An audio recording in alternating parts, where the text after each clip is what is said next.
अगर आपने हमारे चैनल को सब्सक्राइब नहीं किया है तो सब्सक्राइब कर लीजिए, क्योंकि हम आपके लिए एक बेहतरीन कहानियाँ ढूंढ के लाते रहते हैं। चलो दोस्तों, बिना टाइम गवाए कहानी शुरू करते हैं।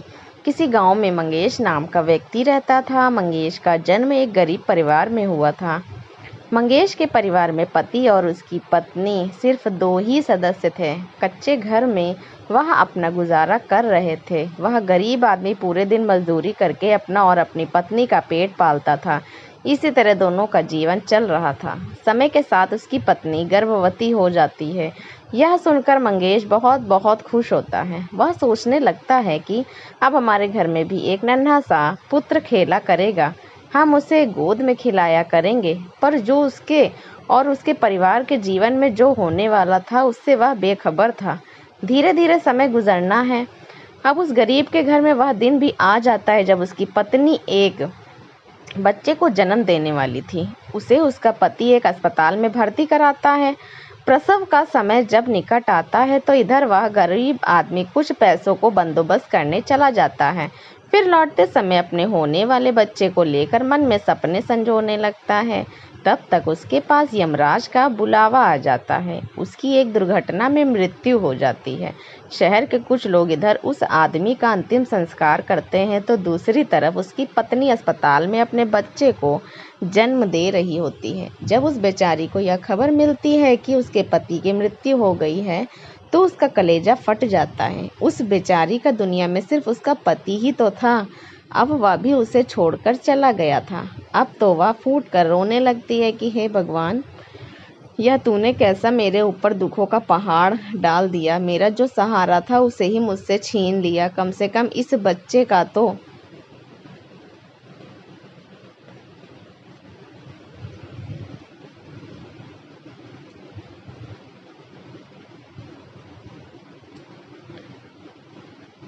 ख्याल किया होता, जिसका अभी जन्म हुआ है। पैदा होने से पहले ही तुमने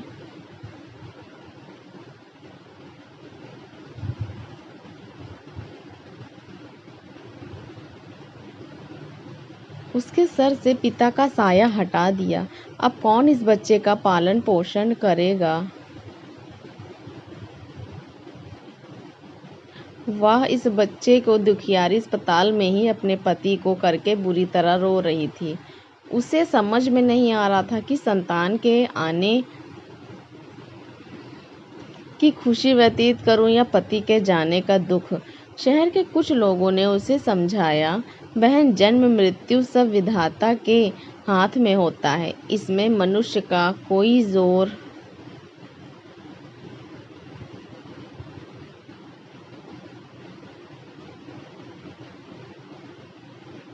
जोर नहीं चलता। यह भी कहा जाता है कि परमात्मा जो करता है अच्छा ही करता है।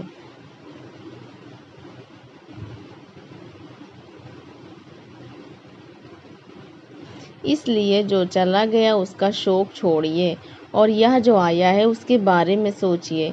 इधर कई तरीकों से लोग उस गरीब महिला को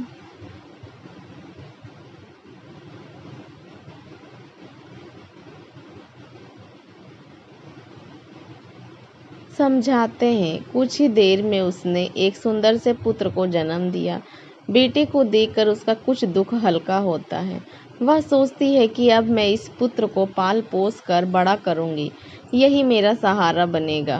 अब वह अपने बच्चे को लेकर अपने घर जाती है।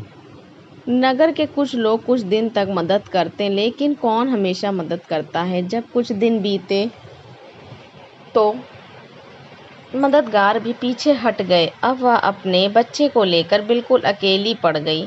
वह समझ गई थी कि दूसरों की मदद से कितने दिन तक जीवन जिया जा सकता है। यदि हमें जीना है और इस बच्चे को पालना है तो खुद जिम्मेदारी उठानी होगी। इस प्रकार वह महिला दूसरे के घरों में अपने लिए साफ सफाई का काम तलाश लेती है। काम करके जो पैसे मिलते थे उनसे वह अपना और अपने बच्चे का पेट पालने लगी। समय के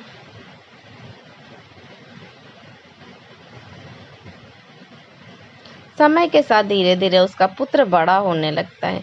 जब वह बालक 4 वर्ष का हो जाता है तो माँ उसे पढ़ाने के लिए नगर के सरकारी विद्यालय में उसका दाखिला करा देती है।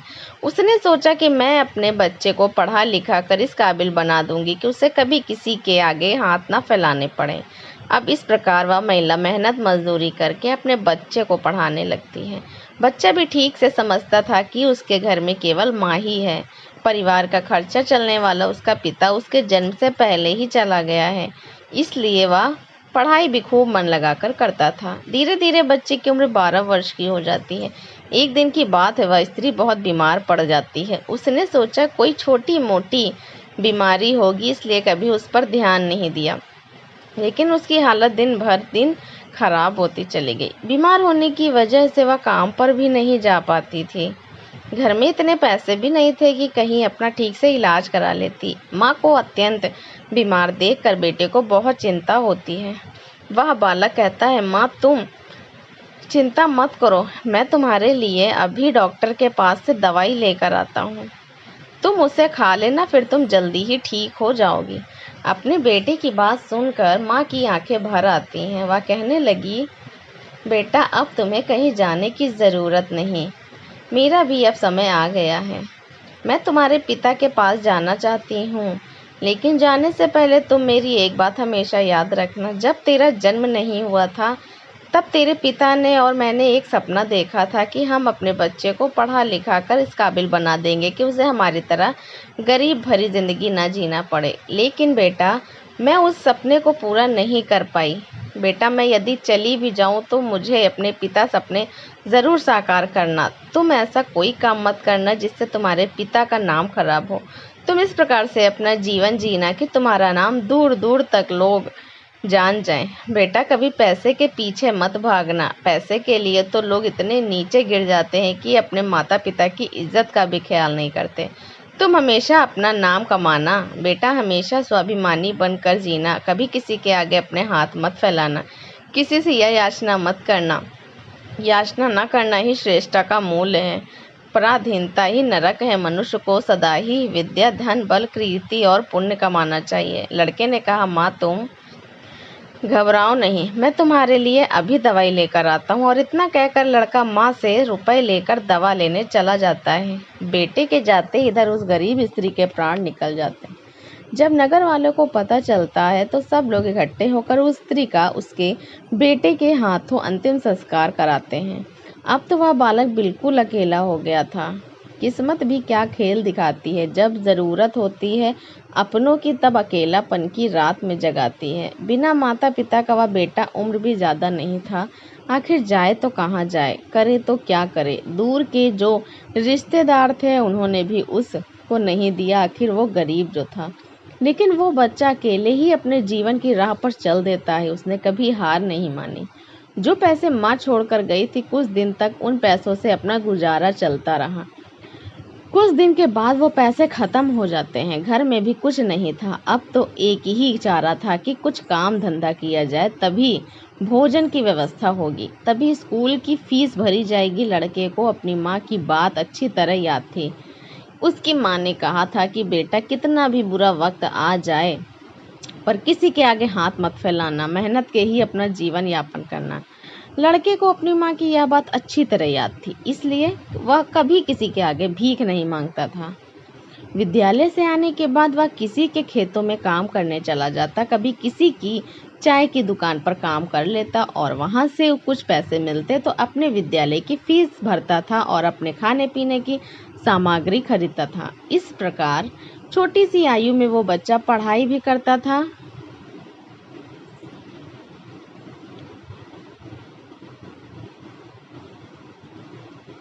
और मजदूरी भी करता था। धीरे धीरे कुछ साल ऐसे ही निकल जाते हैं। बच्चा अब अपने नगर से निकलकर कस्बे में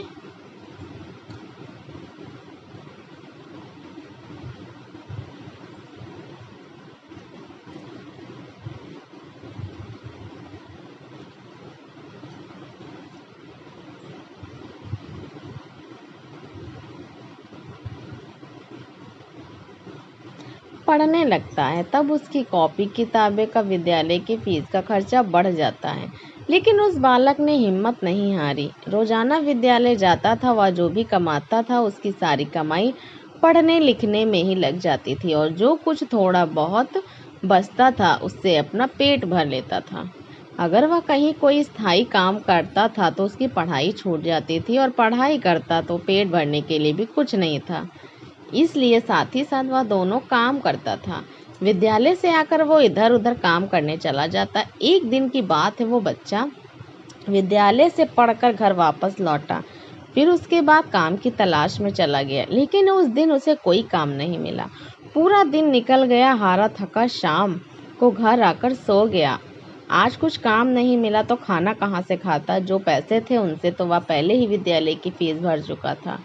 उसकी स्थिति तो यह थी कि रोजाना कमाया खाया, जब उस दिन उसे कोई काम नहीं मिला तो बेचारे को भूखे पेट रहना पड़ा। केवल पानी पीकर सो गए। अब सुबह भूखा ही विद्यालय चला जाता है। विद्यालय की छुट्टी के बाद जब घर आता है तो फिर किसी काम की तलाश में निकल पड़ता है। सोचता है कल नहीं मिला लेकिन आज मुझे कोई ना कोई काम ज़रूर मिल जाएगा। लेकिन दुर्भाग्यवश उसने पीछे उस दिन भी उसे कोई काम नहीं मिला। आज उसे फिर भूखा पेट सोना पड़ा। भूख अब उसे ज़्यादा बेचैन कर रही थी तो एक बार को उसके दिमाग में आता है कि भूखे पेट तो पड़ा भी नहीं, अब तो मैं किसी से कुछ मांग कर खा लेता हूँ। पर माँ ने मरते वक्त उससे कहा था कि बेटा कभी भीख मांग कर मत खाना, हमेशा कमा कर खाना। लड़का भी बड़ा स्वाभिमानी था, किसी से मांगने की उसकी हिम्मत नहीं हुई। सोचता था चाहे कुछ भी हो जाए पर भीख मांग करके नहीं खाऊंगा। अगर मैंने मांगना शुरू कर दिया तो लोग भिखारी कहने लगेंगे। भगवान ने पेट दिया है तो कहीं ना कहीं से इसके लिए भोजन भी देगा। अब लड़का उस दिन भी भूखा रहता है। सुबह जब सोकर उठता है तो भूख के मारे चक्कर आने लगते हैं।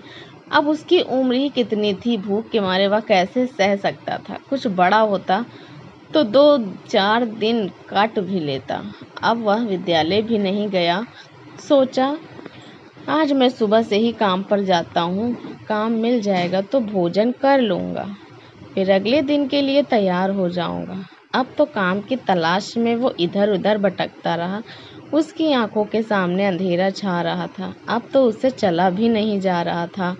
फिर एक पेड़ के नीचे बैठकर सोचने लगता है कि अगर इस समय मुझे भोजन नहीं मिला तो मेरे प्राण निकल जाएंगे। मुझे कुछ न कुछ तो करना ही पड़ेगा। अब एक बार फिर से उसके मन में भीख मांगने का विचार आता है, लेकिन उसकी अंतरात्मा फिर मना कर देती है कि तू गरीब है, भिखारी नहीं। भीख मांगेगा तो फिर भीख मांगने की आदत पड़ जाएगी और तू भिखारी बन जाएगा।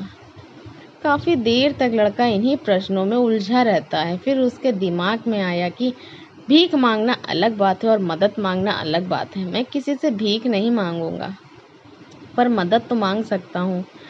भीख मांगना तो वह है जो मांग कर फिर लौटाया नहीं जाता, पर मदद मांगना वह है जो आप कभी भी लौटा सकते हो। लड़के ने सोचा कि मैं आज किसी से मदद मांग लेता हूँ, जब मुझे काम मिल जाएगा तो मैं लौटा दूंगा। अब लड़का वहाँ से चलता है तो उसे नगर के बाहर एक बड़ा सा घर दिखाई देता है। लड़का उस द्वार पर जाकर द्वार को खटखटाता है। तब घर के अंदर से एक महिला निकलती है।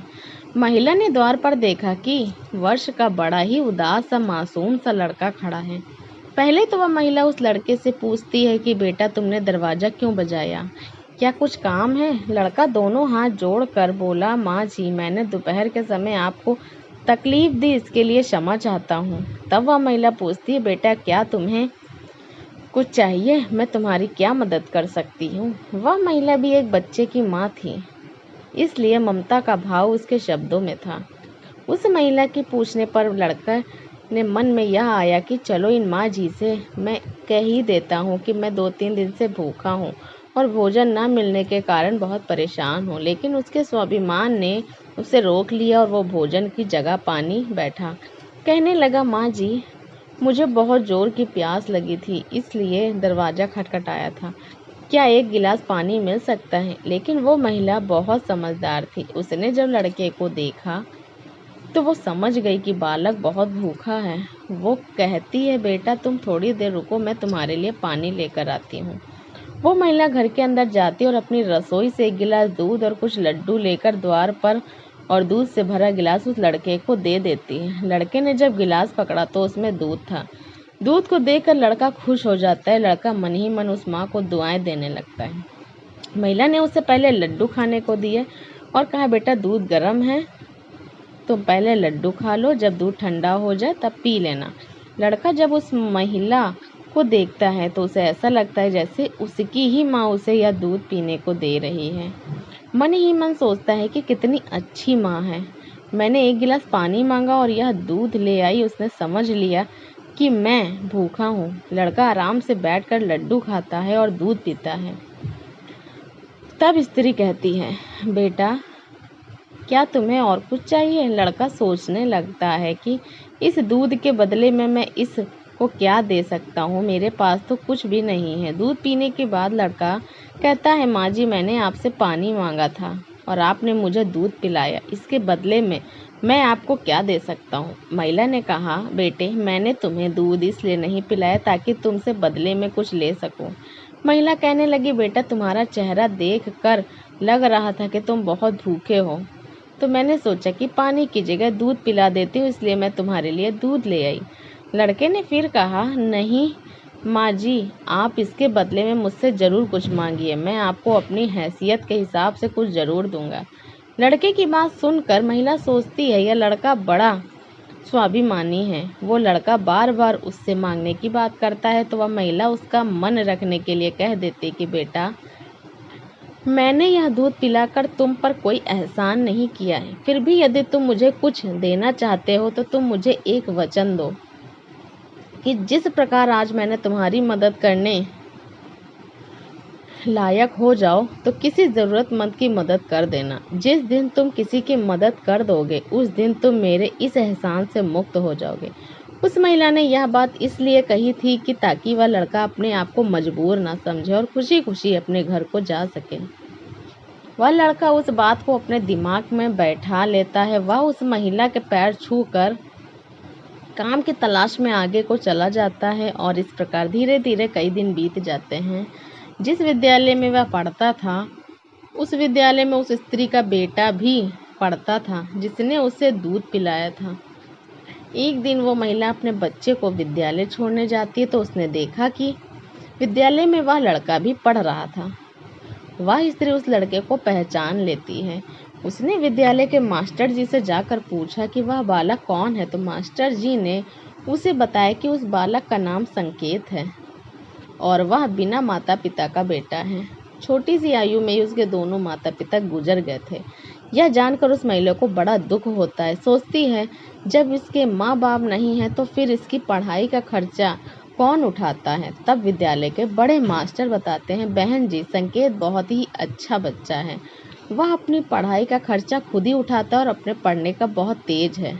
वह मेहनत मजदूरी करता है और तब जाकर विद्यालय की फीस भरता है। जब कभी वह विद्यालय नहीं आता है और अपनी फीस भी समय पर नहीं दे पाता है तो हम लोग उस पर ज़्यादा दबाव नहीं बनाते। जब उस संकेत की स्थिति का पता चलता है तो वह करुणा से भर जाती है। उसका मन करता है कि मैं उस बालक की कुछ मदद करूं। जिसका कोई नहीं होता ऐसे ही लोगों की मदद तो करनी चाहिए, तभी भगवान प्रसन्न होते हैं। जिसका कोई नहीं है वह भगवान का ही है और ज़रूरतमंद की मदद करने का अर्थ है कि अपने भगवान को प्रसन्न कर दिया। महिला ने सोचा, ये लड़का मुझसे पैसे तो लेगा नहीं क्योंकि ये बड़ा स्वाभिमानी बालक है। तब उस महिला ने बड़े मास्टर जी से कहा, श्रीमान जी अगर मैं इस बालक की फीस भर दिया करूं तो आपको कोई आपत्ति तो नहीं है। मास्टर जी ने कहा, बहन जी आपकी सोच अच्छी है, आप उसकी फीस भरे तो मुझे तो कोई आपत्ति नहीं होगी, लेकिन संकेत इस बात के लिए तैयार नहीं होगा।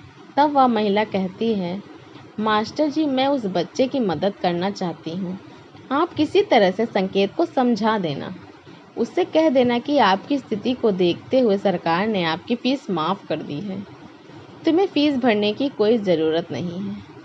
मास्टर जी भी इस बात को सहमत हो जाते हैं। वह महिला संकेत की पूरी वर्ष की फीस भर के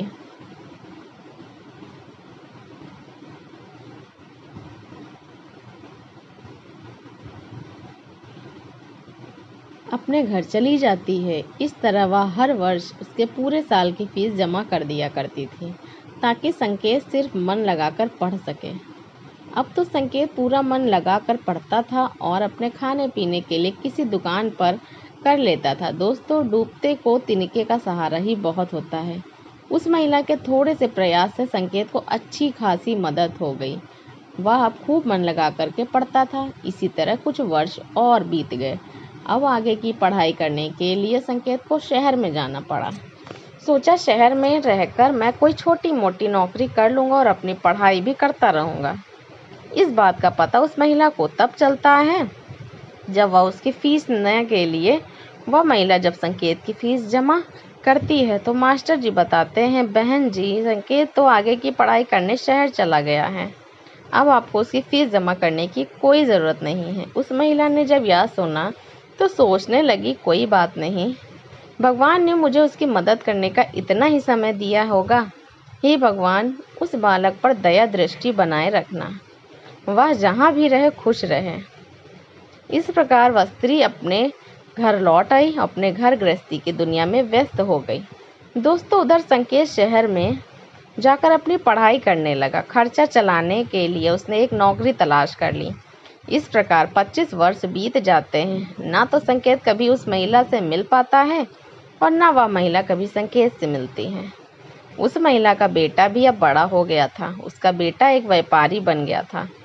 वह स्त्री तो पहले से ही अपने घर से संपन्न थी, ऊपर से उसका बेटा व्यापार करके खूब धन कमाता था। उस माँ का बेटा भी बड़ा संस्कारी था। वह भी अपने माँ को बहुत प्यार करता था। एक दिन उसकी माँ बहुत बीमार पड़ जाती है। शाम को जब उसका बेटा घर आता है तो वह अपनी माँ की हालत को देखकर बेचैन हो जाता है।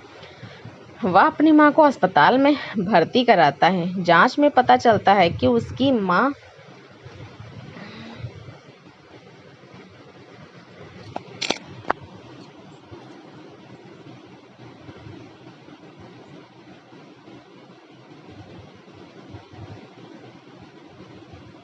को कैंसर है। वो लड़का डॉक्टर से कहता है, डॉक्टर साहब, आप मेरी माँ का अच्छे से इलाज कीजिए, पैसे की बिल्कुल चिंता मत करना। तब डॉक्टर कहते हैं, भाई, तुम्हारी माँ को कैंसर की बीमारी है और कैंसर का इलाज बहुत महंगा होता है। छोटे मोटे अस्पतालों में इसका इलाज भी नहीं होता है। इसके लिए तुम्हें किसी बड़े शहर में जाकर किसी बड़े अस्पताल में इसका इलाज कराना होगा, और बड़े अस्पताल का मतलब है कि खर्चा भी बहुत अधिक होगा। बेटे ने, डॉक्टर साहब, मैं अपनी माँ को ठीक करने के लिए कुछ भी कर सकता हूँ। आप मुझे बस कोई रास्ता बताइए, मैं अपनी माँ का इलाज कहाँ करा सकता हूँ। तब डॉक्टर उसे बड़े शहर जाने की सलाह देते हैं। डॉक्टर बोले, बड़े शहर में कैंसर का हॉस्पिटल है। यदि वहाँ का इलाज तुमने पूरा करा लिया, तुम्हारी माँ इस रोग से बच सकती है, नहीं तो तुम्हारी माँ के प्राण संकट में हो सकते हैं। ये सुनकर लड़का घबरा जाता है। वह डॉक्टर साहब से बड़े शहर वाले डॉक्टर साहब का नंबर और पता लेकर अपनी माँ को बड़े शहर ले जाता है। उसकी माँ तो उसे बहुत करती है कि बेटा, तुम मुझे कहाँ ले जाओगे, इतना पैसा कहाँ है, हमारे पास बड़े शहर में अच्छा इलाज कराने के लिए हमारे पास पर्याप्त पैसा नहीं है। यहीं से डॉक्टर साहब से दवा ले लेते हैं, धीरे धीरे मैं सही हो जाऊंगी, तुम परेशान मत हो। तब लड़का बोला, माँ, इस दुनिया में तुम ही तो हो जिसके होने से मुझे कुछ अकेलापन महसूस नहीं होता। कभी मुझे बात की चिंता नहीं होती, इसलिए कुछ भी हो जाए मैं तुम्हें इस बीमारी से मरने नहीं दूंगा। धन का क्या है, खत्म हो गया तो फिर कमा लेंगे, लेकिन माँ तो फिर नहीं मिल सकती। इस प्रकार लड़का अपनी माँ को बड़े शहर लेकर जाता है। जिस डॉक्टर से उसकी माँ का इलाज होना था, वह डॉक्टर साहब उस समय अस्पताल में नहीं थे। वह किसी मरीज को देखने के लिए विदेश गए थे। अस्पताल के कर्मचारी ने बताया कि डॉक्टर साहब कहलाएंगे, तब अपने माँ अस्पताल में भर्ती करा दो। लड़के ने बिना देर के अपनी माँ को भर्ती करा दिया और डॉक्टर साहब के आने का इंतज़ार करने लगते हैं। अगले दिन जब डॉक्टर साहब आते हैं तो वह लड़का अपनी माँ की हालत डॉक्टर को बताता है। डॉक्टर साहब ने भरोसा दिया कि जांच के आधार पर हम कह सकता हूँ कि तुम्हारी माँ ठीक हो जाएगी, मगर इनका इलाज काफ़ी लंबा चलेगा। लड़के ने कहा, डॉक्टर साहब, कुछ भी हो जाए मैं अपनी माँ को ठीक करा कर ही घर ले जाना चाहता हूँ, चाहे इसके लिए मुझे अपना सब कुछ बेचना पड़े, कितने ही दिन मुझे यहाँ रुकना पड़े। इस प्रकार वहाँ डॉक्टर ने उस माँ के इलाज शुरू कर दिया। अगर छोटे शहर की बात होती तो खर्चा कुछ कम हो जाता, लेकिन वहाँ का खर्चा तो बहुत लंबा था।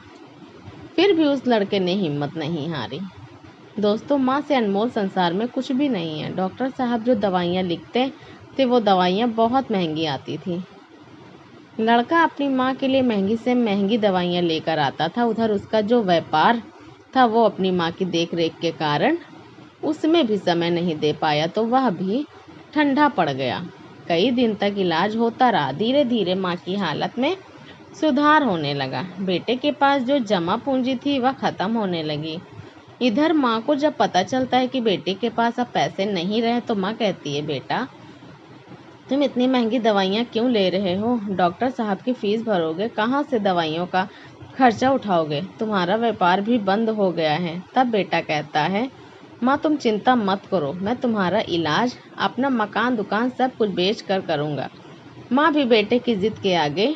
वो लड़का अपनी माँ का इलाज निरंतर जारी रखता है और धीरे धीरे 1 महीना बीत जाता है। वहाँ पर एक बात बड़ी ही विचित्र थी। उस अस्पताल का जो सबसे बड़ा डॉक्टर था वो जब उस लड़के की माँ से मिलने आता था तो काफ़ी देर उस माँ के पास बैठकर बातें किया करता था।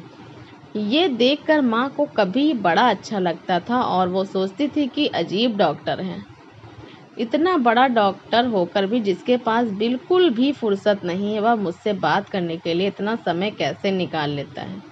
दोस्तों, इस प्रकार कई दिन बीत जाते हैं। एक दिन वह लड़का डॉक्टर के पास जाता है और डॉक्टर साहब से पूछता है कि डॉक्टर साहब, अभी मेरी माँ का इलाज कितने दिन और चलेगा? डॉक्टर साहब उसे सारी बात बताते हैं कि भाई आप चिंता मत करो, आपकी माँ पूरी तरह से स्वस्थ हो चुकी है। मैं भी संतुष्टि के लिए एक बार जांच और करा लेता हूँ। उस जांच की रिपोर्ट आ जाने दो, फिर तुम अब अपनी माँ को घर ले जा सकते हो। अब तो उस माँ का बेटा रिपोर्ट आने का इंतज़ार करने लगता है। 2 दिन के बाद रिपोर्ट आ जाती है। जब रिपोर्ट आती है तो लड़का फिर डॉक्टर से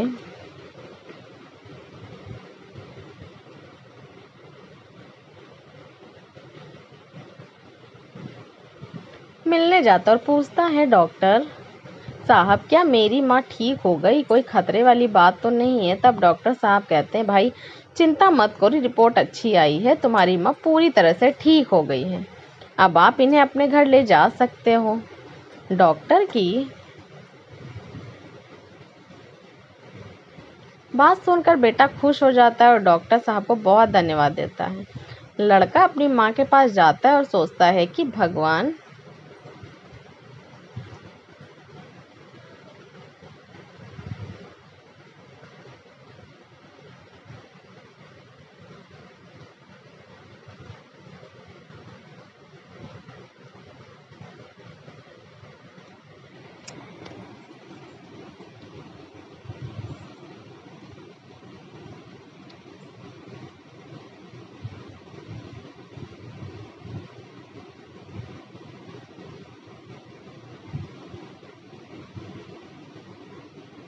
माँ का लाख लाख धन्यवाद कि मेरी माँ बच गई, मेरी मेहनत सफल हो गई। यही बात वह अपनी माँ को बताने के लिए जाता है और माँ से कहता है कि माँ अब आप पूरी तरह से ठीक हो गई हो। अब हम जल्द ही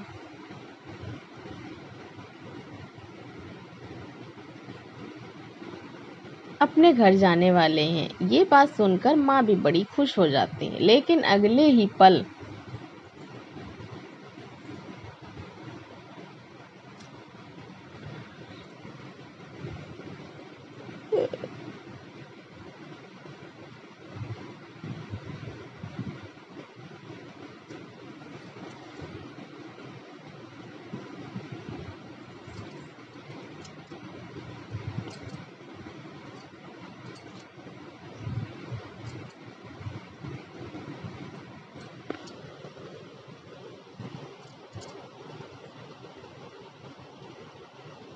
वह यह सोचकर उदास हो जाता है, ठीक हो गई हो, लेकिन इस अस्पताल का जो बिल होगा वह लाखों में होगा।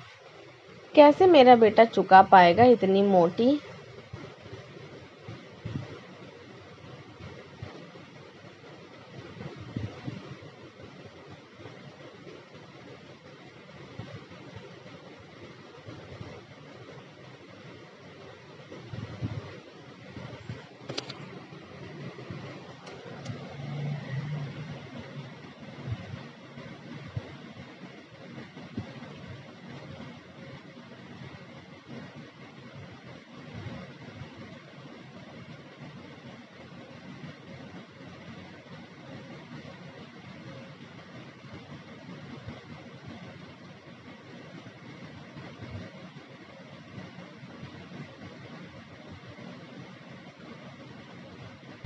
रकम की व्यवस्था वह कहाँ से करेगा? उसके पास जो जमा पूंजी थी वह तो सब इलाज में खर्च हो गई। माँ को उदास देखकर बेटा समझता है, माँ तुम क्यों उदास होती?